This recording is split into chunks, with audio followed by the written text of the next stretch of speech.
Ó, a próxima pergunta aqui, ela tem a ver com o que a gente já falou, então eu vou tocar só para desencargo de consciência, mas... Ó, Bruno mandou R$ 20. Jones, você acha que o PT é realmente um partido de esquerda?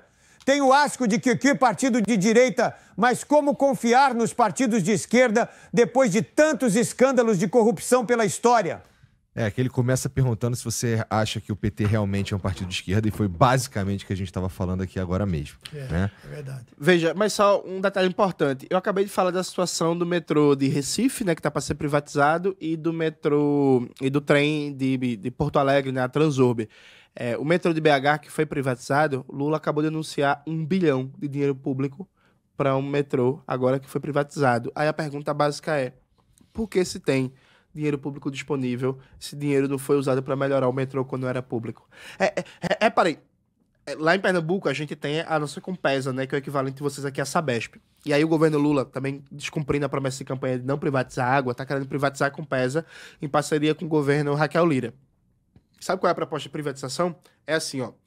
O privado, uma empresa privada, vai pegar 2,7 bilhões do BNDES para pagar a outorga do uso do serviço na concessão, que é basicamente, em linguagem mais leiga, para pagar a privatização. Então, pera um pouquinho. Quer dizer que o BNDES vai pegar 2,7 bilhões de dinheiro público para dar para uma empresa privada, comprar uma empresa pública e geri-la? Aí sabe qual é o modelo de privatização, Igor? É assim, a empresa privada, ela vai ficar com a distribuição de água e o tratamento de esgoto na região metropolitana, que é onde tem a maior densidade populacional e onde é mais lucrativo. Só que o Estado vai ficar com os custos para obras de infraestrutura, como construção de barragens e adutoras e por aí vai, que custam uma fortuna, demanda grandes investimentos e demora muito. Então, o privado fica com a parte mais lucrativa, imediata, o público fica com as obras de infraestrutura e o privado vai comprar a Compesa com 2,7 bilhões do BNDES, é isso mesmo?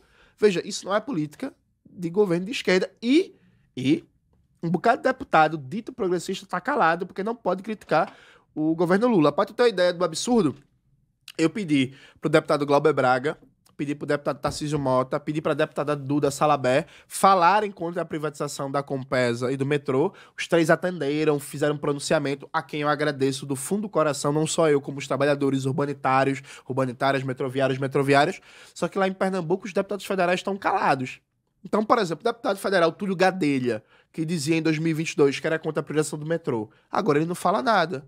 O deputado federal Carlos Veras, o deputado federal Pedro Campos. Então, veja, supostamente, Carlos, gente de esquerda está defendendo um modelo de privatização que você vai lembrar, que é o mesmo modelo de privatização do FHC.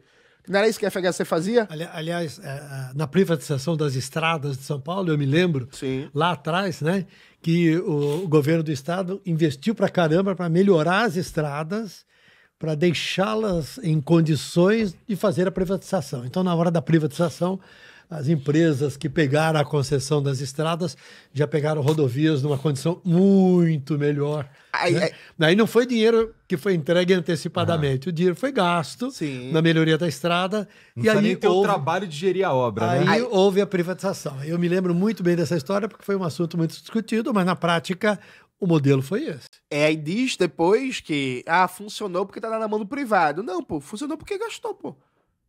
É isso, funcionou porque gastou antes para melhorar. E aí para criar a ilusão que funcionou por causa da gestão privada. Veja, não tem como chamar... Agora, claro, só deixando claro uma coisa. Existe muita gente de esquerda no PT.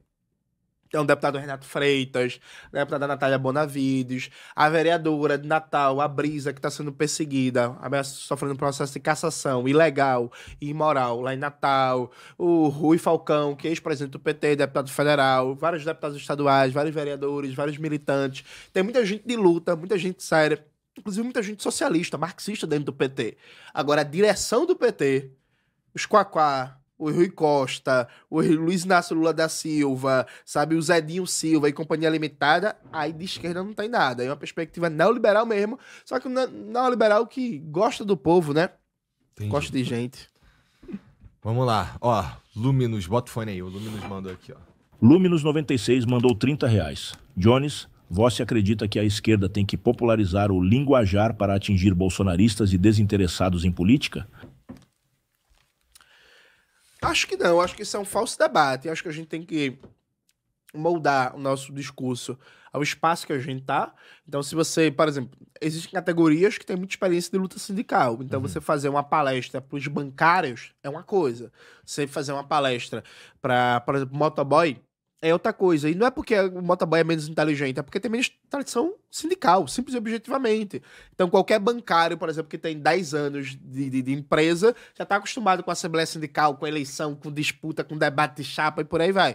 Mas eu acho que precisa ter cuidado com esse discurso de linguajar e tal, porque várias vezes ele resvala para uma ideia como se o povo fosse burro, né? E assim, vocês têm idade para lembrar que nas eleições de 89, por exemplo, se falava de imperialismo, se falava de luta de classes, o Brizola falava de perdas internacionais, o Lula falava de luta de classes, eram muito bem votados, muito populares na periferia, nas favelas, no morro. Assim, isso não impede ninguém de ser popular.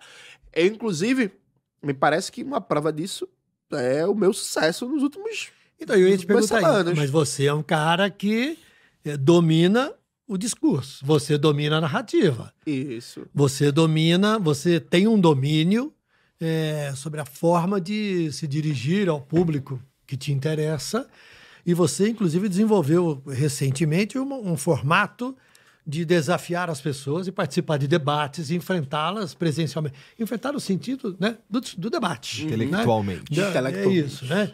E você passou, me parece, a usar essa, aspas, estratégia, me parece, né? Aí você vai dizer se concorda ou não. Sim. Você adotou uma estratégia que está dando muito resultado. E, inclusive, nos últimos 90 dias, você ganhou 1 milhão de seguidores. Isso. Você acabou jantando algumas pessoas, foi muito bem em alguns enfrentamentos, né, dos quais você participou, e você foi muito bem e acabou crescendo.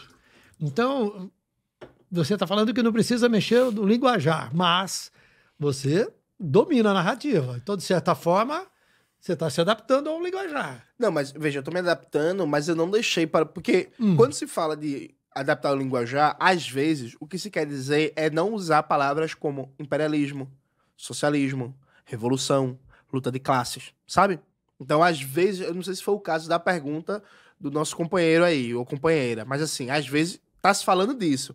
E aí, veja, eu dei essa explosão de impacto na comunicação digital, no debate público, sendo marxista-leninista, falando de revolução, falando de imperialismo, falando de poder popular, falando da classe trabalhadora. Agora, claro, procurando exemplos didáticos. Por exemplo, eu dei uma entrevista para o UOL, que vai ao ar no domingo.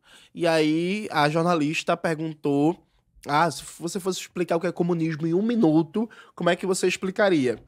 E aí eu falei, deu um exemplo para mim que é bem didático. Eu falei, vou imaginar uma fábrica de sapato.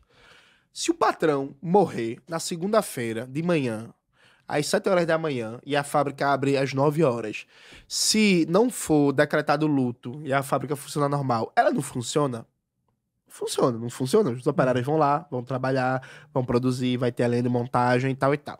Vamos imaginar a mesma fábrica de sapato. Se todos os trabalhadores morrerem às 8 horas da manhã, a fábrica funciona às 9? Não funciona. Não vai ter como produzir, porque não tem operário, não tem trabalhador, não tem trabalhadora. Ou seja, quem é imprescindível para o processo produtivo? É o patrão ou são os trabalhadores? São os trabalhadores. Ponto. O que é a proposta comunista? É dizer que aqueles que produzem a riqueza têm que reorganizar a sociedade baseado nos seus interesses para produzir e distribuir a riqueza de acordo com as necessidades da classe trabalhadora, sem ter a figura do bilionário, do explorador, do grande capitalista, que é inútil para o processo produtivo. Então, por que a figura que é inútil, que é um parasita, controla a economia e a política? Quando quem produz, quem trabalha, somos nós. Então, por exemplo, tu vem todo dia trabalhar, sabe? Tu não fica igual o João Amoedo, que não faz nada da vida e tem 200 milhões na conta porque vive de renda. Por que essas figuras que não são úteis para a sociedade, não são produtivas, é que mandam?